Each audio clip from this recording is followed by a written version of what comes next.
अस्सलाम वालेकुम दोस्तों, क्या हाल है सबके। मैं कबीर अस्सलाम मलिक आज आपकी खिदमत एक और नई प्रोडक्ट के साथ हाजिर खिदमत है। ये हमारा है टूल सीरीज़ का कॉर्डलेस ड्रिल मशीन। चलें इसको देखते हैं। सबसे पहले तो ये प्राइड लाइन कोई कंपनी है, उन्होंने बनाया है ये चाइना का, और लिथियम आयन इसके अंदर सेल है। इसकी अनबॉक्सिंग करते हैं, देखते हैं अंदर से क्या निकलता है।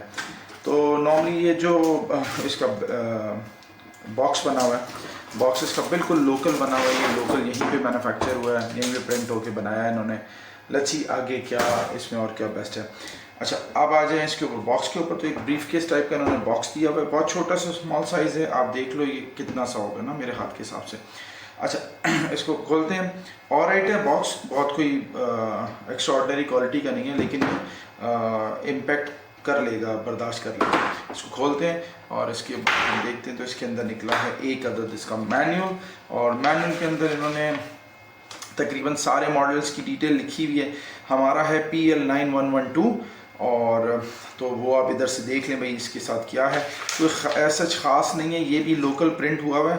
और इसको साइड में रखते हैं। इसके बाद इसके अंदर दो बैटरियाँ, जी हाँ 2 बैटरियाँ इन्होंने दी हैं, और ये 21 वोल्ट की बैटरी है। दैट मीन्स कि 6 सेल बैटरी है, ये 6 सेल बैटरी, और ये लिथियम आयन बैटरी बनी हुई है। ठीक हो गया। अच्छा, इसके अंदर क्वालिटी ऑलराइट है, बहुत कोई एक्स्ट्रा ऑर्डिनरी क्वालिटी नहीं है इसकी। प्लास्टिक भी ऑलराइट है, कुछ लाइक टू मच बेहतर क्वालिटी नहीं है। अलबत्ता लच्छी एक ये इन्होंने दिया, एक साथ में इन्होंने ये 2 बैटरीज दी हैं, ये हमारे पास यहाँ आ गई। और इसके बाद एक बहुत ही नॉर्मल सा एक चार्जर दे दिया इन्होंने। ये एक साइड पे आ गया। अब इसका बॉक्स को साइड में करते हैं और ड्रिल मशीन को चेक करते हैं। ड्रिल मशीन में क्या ख़ास बात है। अच्छा, एक नॉर्मल सी शॉपर के अंदर इन्होंने डाला है। अच्छा, ये साइड में कर दिया। ड्रिल देखने में काफ़ी खूबसूरत है। अच्छा बहुत ज़्यादा छोटी है, अगर आप मेरे हाथ के हिसाब से देखें तो ये काफ़ी ज़्यादा कॉम्पैक्ट इन्होंने बनाई है। ठीक हो गया। अच्छा, इसके अंदर ये फॉरवर्ड, रिवर्स और लॉक है। ये सेंटर में इस बटन को करेंगे तो ये लॉक हो गई, इधर करेंगे तो ये फॉरवर्ड जाएगी, इधर करेंगे तो रिवर्स चलेगी। अच्छा, इसके अंदर जो है ना ये ब्रशलेस मोटर लगी हुई है। ब्रशलेस के लिए मैं एक और, अगर आप बोलेंगे समझने के लिए तो मैं आपको एक और वीडियो बना के दे दूंगा। अगर मैं उसके ऊपर डिटेल में जाऊंगा तो बहुत ज़्यादा बोरिंग हो जाएगा आप लोगों के लिए।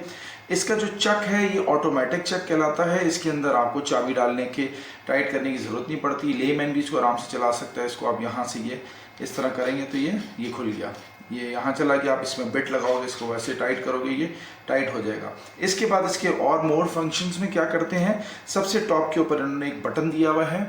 ये बटन जो है इस स्पीड है इसकी कि कितना ज़्यादा ये पावर से चलेगी। इसके अंदर 2 स्पीड है।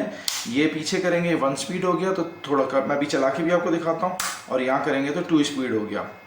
उसके बाद बिल्कुल फ्रंट पे इसके इन्होंने 3 ऑप्शन दिए। एक हैमरिंग दी है। हैमरिंग का मकसद ये हो गया कि ये ड्रिल के साथ हैमरिंग करेगा। ठीक हो गया। मतलब ये ड्रिल भी करेगा, साथ में हैमरिंग भी करेगा। उसके बाद आप इसको यहाँ सेंटर में करेंगे तो सिर्फ ये ड्रिलिंग करेगा, हैमरिंग नहीं करेगा। उसके बाद एक और है, तो ये स्क्रू आपने इसको खोलना है, बंद करना है, कहीं पे स्क्रू टाइट करना है, ये स्क्रू खोलना है, उसके लिए ये 3rd ऑप्शन यूज़ होता है। इसके ऊपर अगर आप नंबर देख रहे हो, ये जैसे 1 2 4 6 8 10 करके 20 तक, ये जो है इसका टॉर्क सेट करने के लिए कि भाई आपको कितना ज़्यादा इसका टॉर्क चाहिए। अच्छा, टॉर्क में मतलब कि कितना ज़्यादा ये प्रेशर जनरेट करेगी। तो ये इसके अंदर डिफरेंट ऑप्शंस हैं, आप इसके डिफरेंट ऑप्शंस कर लें। अच्छा, टोटल जो है ना 32 न्यूटन मीटर का ये टॉर्क जनरेट करती है। मेरे ख्याल से तो इस साइज़ के लिए काफ़ी ज़्यादा है। बाकी हम इसको चला के देखेंगे कि जी कितना होता है। इन्होंने जो एक चीज़ लिखी है इसके ऊपर वो ये बताई है कि बैटरी जो है ना वो 1 आवर में इसकी चार्ज कंप्लीट हो जाता है और 2 आवर्स तक ये बैटरी ऑपरेट करती है। अच्छा, अब इसमें इन्होंने जो बिट साइज़ दिया है, बिट साइज़ इन्होंने बताया है कि जी 6 mm से लेके मतलब 6 mm से नीचे चले जाएं तो मैक्सिमम साइड पे 8 mm। बुक कहती है 10 mm, और जो सप्लायर्स हैं वो कहते हैं भाई 8 mm तक आप इसको चलाएं, इससे ऊपर ना चलें वरना ड्रिल का धुआं निकल जाएगा। अच्छा, अब ये स्लाइड इन करने के लिए यहाँ पे इन्होंने बनाया हुआ है, बहुत स्ट्रेट सा। यहाँ पे आप इसको स्लाइड इन करेंगे और ये हो गया अपना लॉक इन करके बैटरी आ गई। अब ये हमने इसको यहाँ पे बटन दबाया और ये अब हमने इसको 1 पे किया, इसके बाद से मैं अब 2 पे किया, तो थोड़ा बहुत फ़र्क है इसके अंदर। अच्छा अब ये देखें, ये ड्रिल के ऊपर आ गया, ये हैमरिंग, ये देखें ये हैमरिंग ऑन है, ये हैमरिंग ऑन हो गई। ठीक है, अब यही मैं इसको स्क्रू करूँगा तो फ़र्क है। ठीक है, हैमरिंग ऑन कर रहा है। हैमरिंग बहुत ज़्यादा पावरफुल हैमरिंग नहीं है, बट ये कि मैं इसके अंदर आपको इसकी एक छोटा सा और क्लिप भी दूंगा, जो इसके अंदर हम इसको वॉल के अंदर हैमरिंग करके देखेंगे जी कितना बेहतर ये इफ़ेक्टिव है या नहीं है, ये क्या चीज़। और ये हमने प्राइड लाइन से अपने ड्रिल मशीन से बीम में होल किए हैं। आप ये देखो, ये बेहतरीन होल कर रही है, कोई प्रॉब्लम नहीं कर रही।